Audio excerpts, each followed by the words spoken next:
tes suaraku udah masuk, kayaknya udah ya, karena audionya udah berubah. Nah, mungkin langsung aja.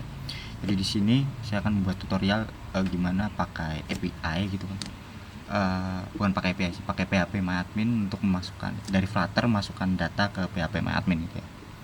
Nah, pakai CRUD. Nah, mungkin tutorial pertama kita buat halamannya dulu, berarti halamannya mungkin login, bukan, register screen aja. Register screen. Start. Nah, biar rajin, kita kelas register screen kita buat dulu.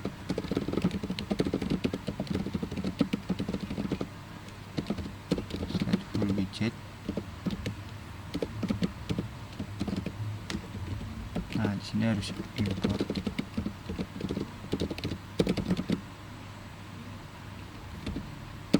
Nah, ini seperti ini. Register screen.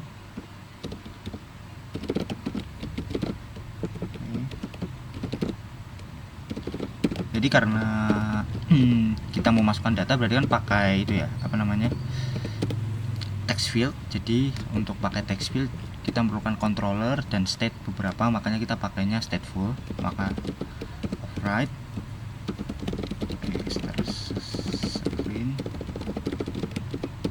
create state,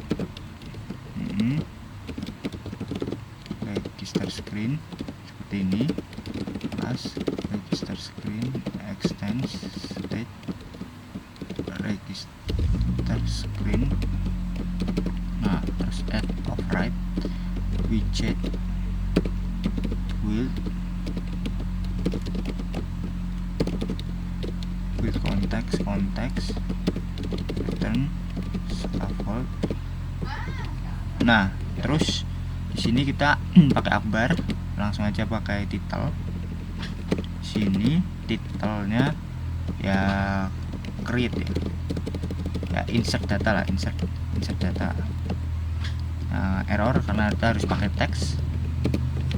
Nah, insert data. Center title true supaya ada di tengah. Nah, supaya kita bisa masuk, kita di sini harus diganti dulu yang bagian home menjadi register screen. Nah, kita lihat di sini. Oh, ini belum ya? Oh, ini belum di save. Nah, ini ada insert data di sini. Terus kita langsung masuk ke bagian body. Nah, kita di sini buat widget karena sama ya. Berarti kita panggil berulang kali, berarti karena internal kita pakai underscore depannya, text form field. Lalu mungkin string nama, kita butuh parameter nama, jadi ya tinggal dimasukkan aja namanya gitu, nanti akan keluar. Return text field, form field. Nah,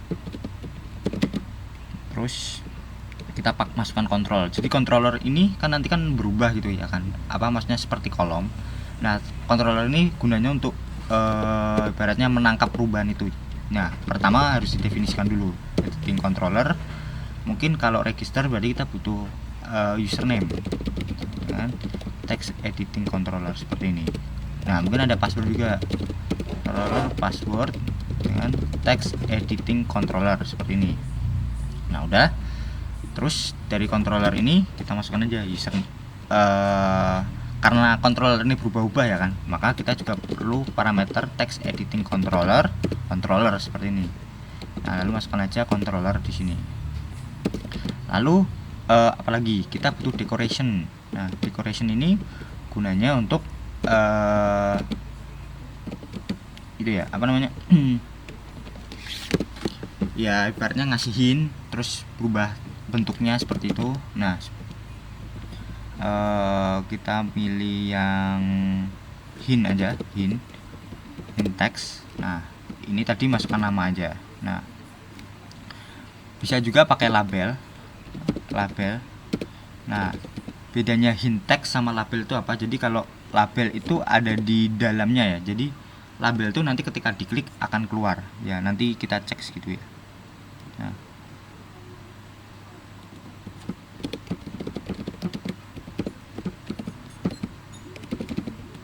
Nah, seperti ini. Lalu kita panggil aja karena kita butuh 2. Oh ya, ini kita masukkan ke padding ya biar rajin. Padding. Jadi padding ini ngasih spasi lah ibaratnya. Edge insert all 10. Jadi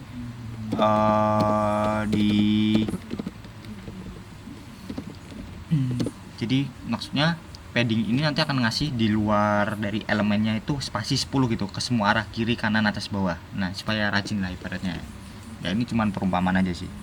Nah, karena kita butuh 2, maka kita butuhnya kolom ya. Kolom children. Nah, widget.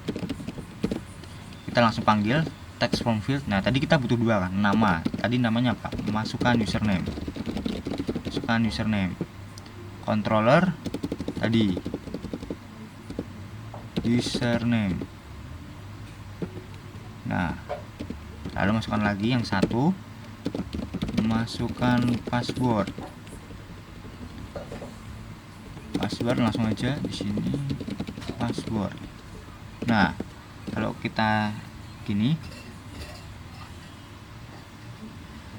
kontrol save. Nah, di sini udah muncul ya. Masukkan username ini ya, keluar. Nah, di sini berarti kita butuh tombol untuk sebagai pemicunya gitu. Nah, jadi kita langsung aja text button. Saya lebih sering pakai text button ya. Nah, on press kita kosongkan dulu, nanti kita buat fungsinya. Di child berarti di sini ya. Text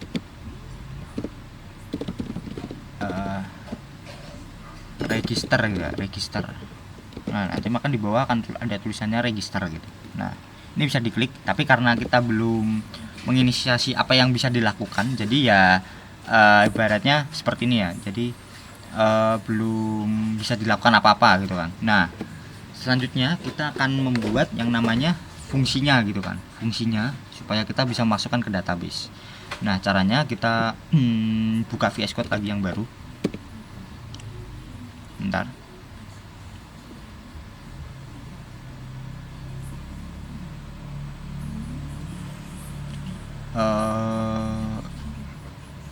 Sebentar, ini aku ganti ke yang kosongan. Bentar guys. New folder mana?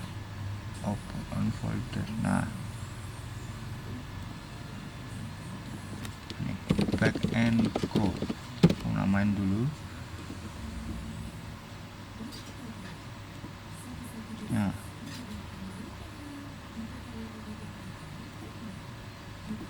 ini tadi udah display. Aku ganti dulu.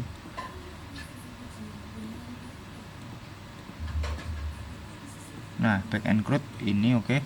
Nah, di sini saya menggunakan 2 VS Code ya. Jadi yang satu itu untuk yang tadi, yang tampilannya, yang satu untuk backendnya. Nah, yang pertama kali dilakukan adalah DB connection. Kita harus membuat koneksinya dulu. Nah, caranya tinggal buat seperti ini. Function DB connection.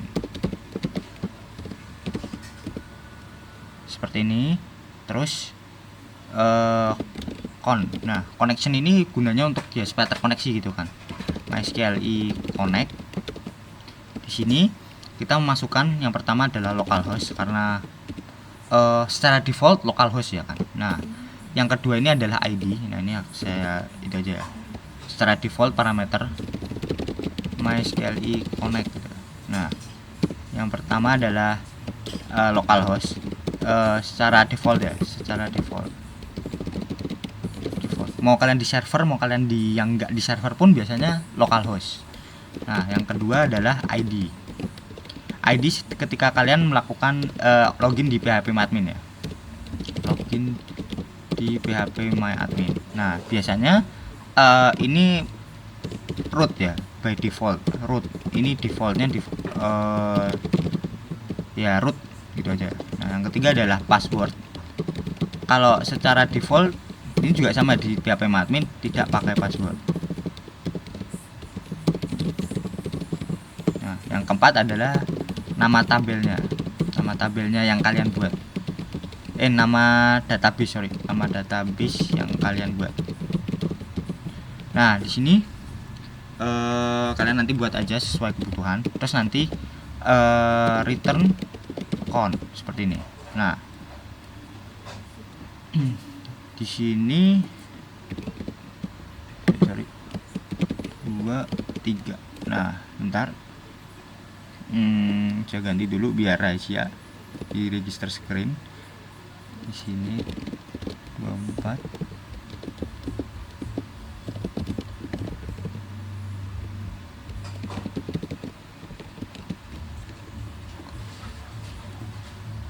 Terus ini insert data.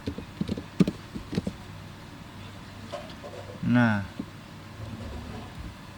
di sini aku udah buat tadi yang tapi sesuai parameternya, cuman tadi agak rahasia untuk ID passwordnya, tapi semua sama.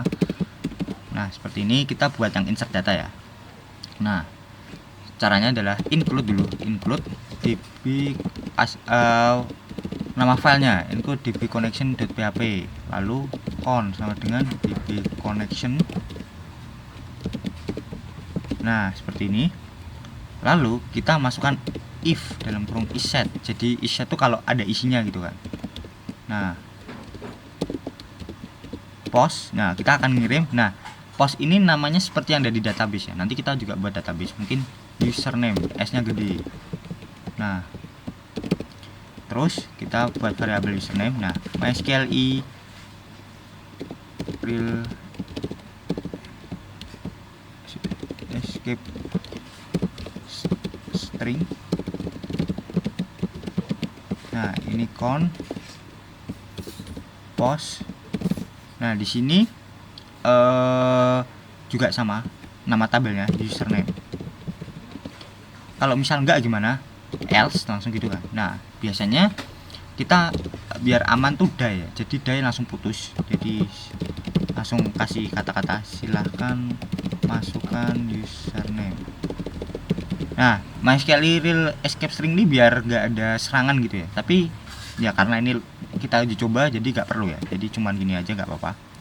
Yang penting diisi gitu. Nah, ini jangan lupa kasih semikolon. Nah, lalu juga yang sama if is set dalam kurung post password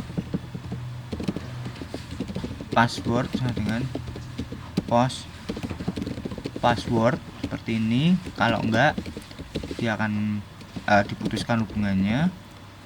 Silakan masukkan password seperti ini. Nah, lalu kita masukkan query-nya. Jadi query ini dalam bentuk MySQL. Nah, insert. Nah, query ini kita bisa dapatkan ketika kita membuat database-nya gitu. Nah, caranya gimana? Kita buka. Bentar, aku ganti OBS-nya.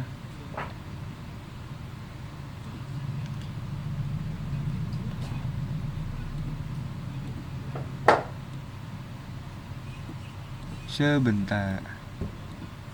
Nah, seperti ini kelihatan. Nah, di sini saya punya ya ini admin. Nah, visit site ini server yang di remote ya.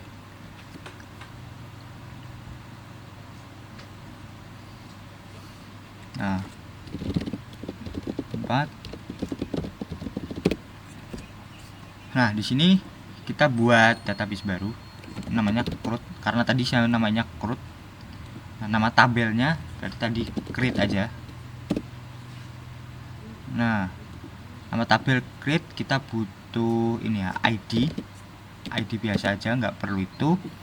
Ini auto increment, jadi nanti langsung meningkat.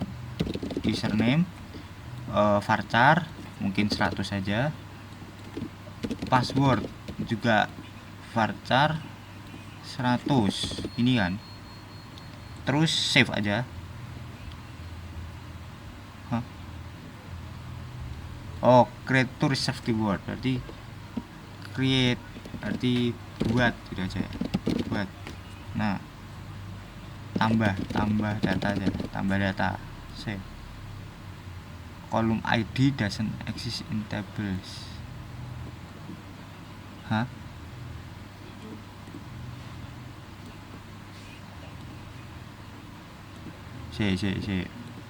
Kita create SQL nih, tambah data, ini adalah ID, username, password, varchar 100 save. Nah, udah. Terus apa yang kita lakukan gitu kan? Tadi udah disamain untuk username dan password. Nah, kita bisa langsung di SQL. Nah, ini kan ada insert, klik aja. Kita kopas. Masukin ke sini. Nah, karena tadi ID itu udah keset, kita ID-nya dihapus aja. Gitu kan? ID-nya dihapus aja. Jadi value pertama dihapus. Nah, di sini kita masukin tadi. Ini tadi variabelnya username. Yang kedua ini password. Nah, jangan lupa. Terus apa ya namanya? exe namanya. Exe dengan MySQL query status query, connect ke query, sorry. Nah, if dalam kurung, oh ya ini aku lupa ya, AR argumen ini untuk menampung responnya gitu ya ibaratnya. Nah, if dalam kurung exe, jadi exe kalau berhasil tereksekusi, ini AR di dalamnya akan sukses sama dengan true gini kan. Tapi kalau false, else, berarti AR sukses sama dengan false ini. Nah, echo JSON encode AR. Nah, MySQL ya gak usah lah, cuma ini aja. Nah, seperti ini sudah. Lalu kita masukkan ke servernya gitu kan. Kita buka CMD. Ya, ini server beneran. Nah, ini aku sudah buat jadi SSH netsec at 0.cp.update.io strp 18175. Nah, ini walaupun saya pakai server asli, tapi bisa dijalankan dengan menggunakan yang biasa ya. Ibaratnya kalau mau pakai localhost itu juga bisa. Nah, cd var www html. Nah, di sini saya bukan buat baru, namanya CRUD gitu kan. Nah, cd CRUD ls. Nah, nano db connection. Nah, untuk buat file namanya untuk buat file touch ya. Tapi karena saya mau langsung masukin jadi nano itu namanya pastikan benar, masukin. Nah, di sini saya buka dulu register. Di sini saya kopasin dulu.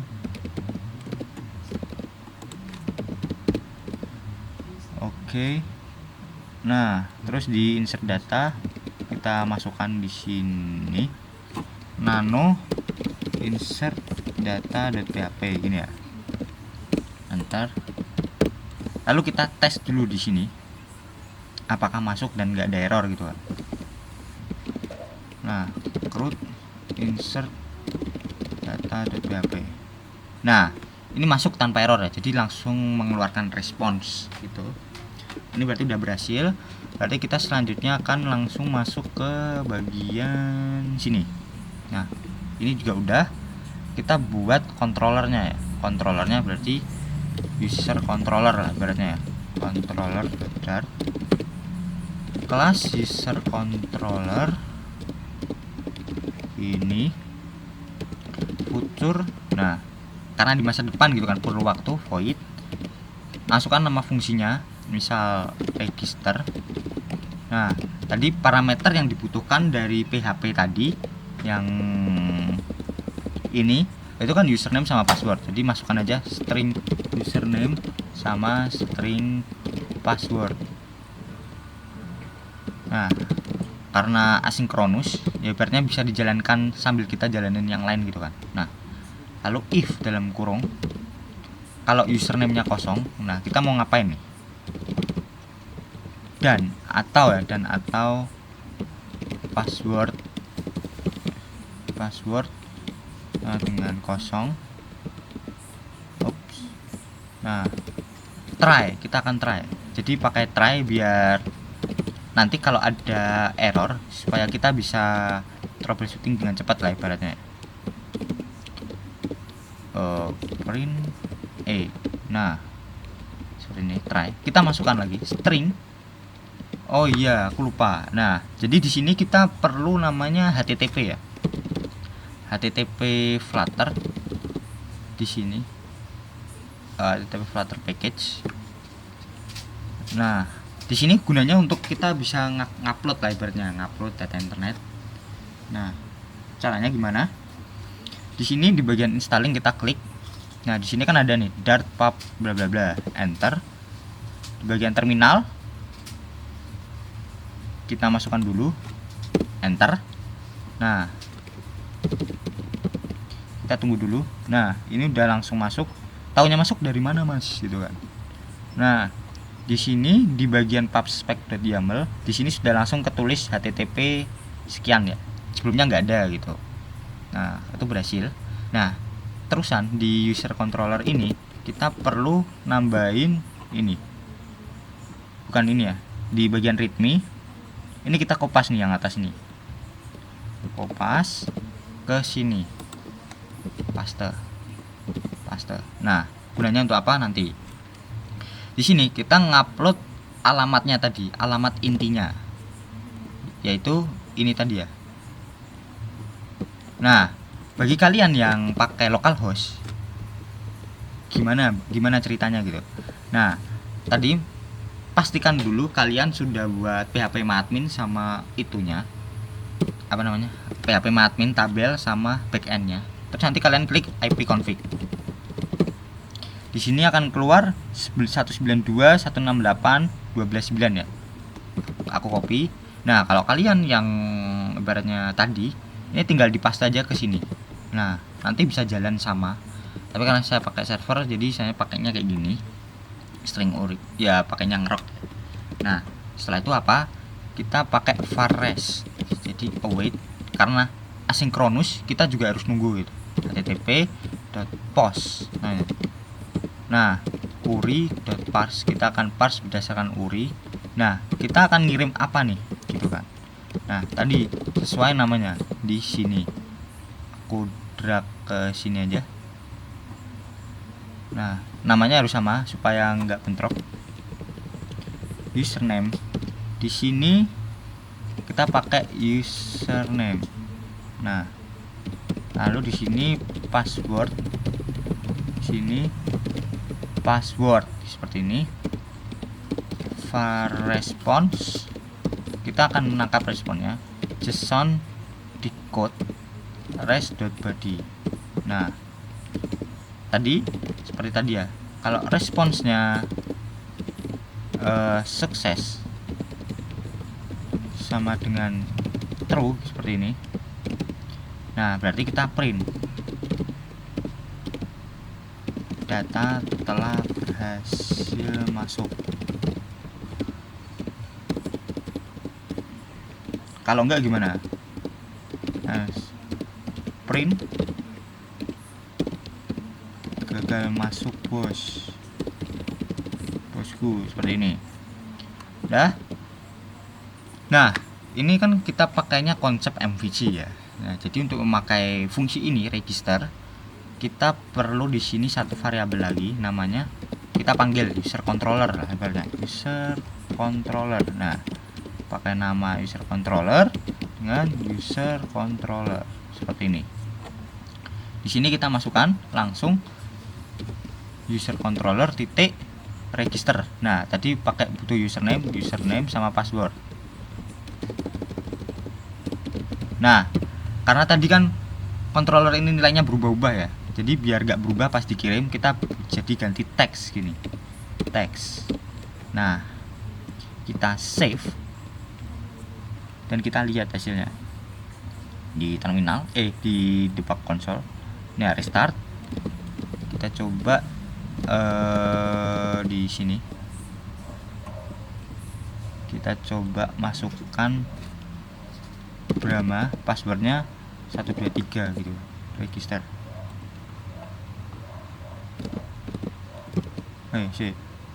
Ini belum ada save. Nah, Brahma 234 register. Kita coba cek di sini. Nah, ini belum masuk. Restart.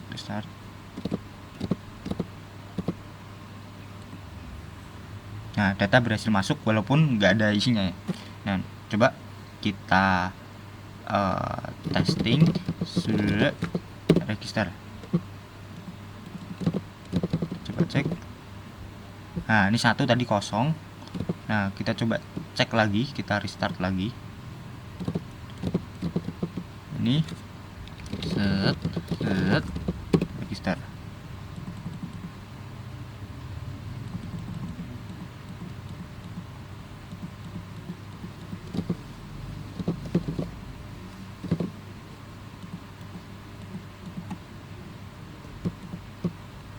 Oke. Username. Bentar, Bos.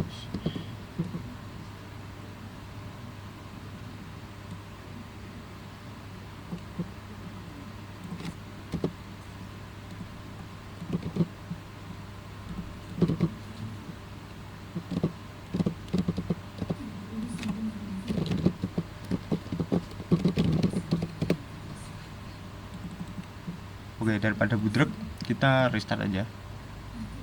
Stop, kita tunggu aja. Run lagi.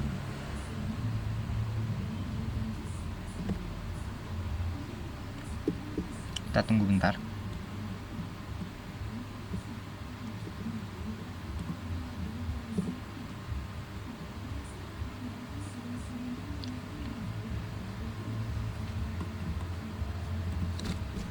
Ini karena nggak berubah, kita pakai konstan supaya nggak muncul warning. Karena ini juga nggak berubah, kita kasih kata-kata final. Nah.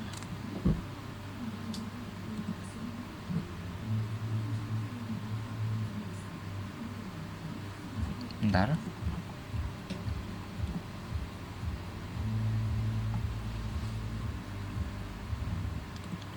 Oh ya, ini else-nya belum ya? Else.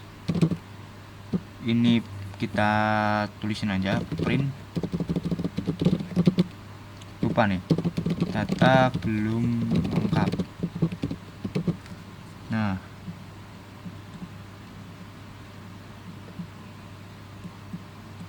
Keluar.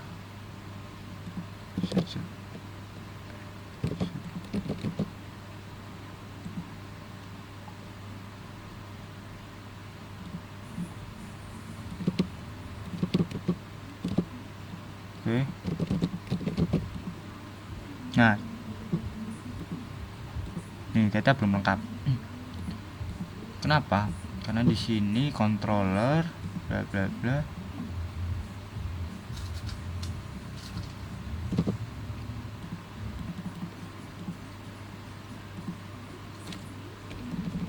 Username.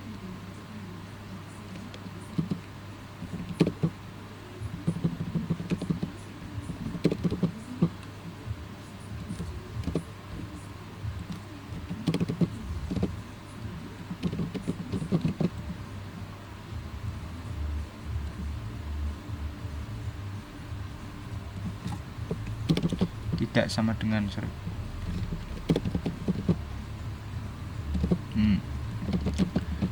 ini register, data telah berhasil masuk, kita cek. Nah ini ya, sekarang masuk. Jadi tadi ada kesalahan dikit, jadi harusnya tidak sama dengan kosong ya kan. Kalau tidak sama dengan kosong berarti ya dia akan masuk ke sini. Nah karena tadi ya seperti inilah, jadi ada kesalahan. Jadi harusnya if, terus di sini ada else karena tadi saya belum else-nya di sini. Nah lalu harusnya tidak sama dengan, malah saya tadi sama dengan. Nah ini pembelajaran juga. Nah tadi untuk string itu URI-nya kalian bebas ya, yang penting nanti folder sama backend-nya itu sesudah IP kalian. Nah lalu pakai URI parse body bla bla bla gitu, yang dikirimkan namanya harus sama seperti yang ada di insert ini.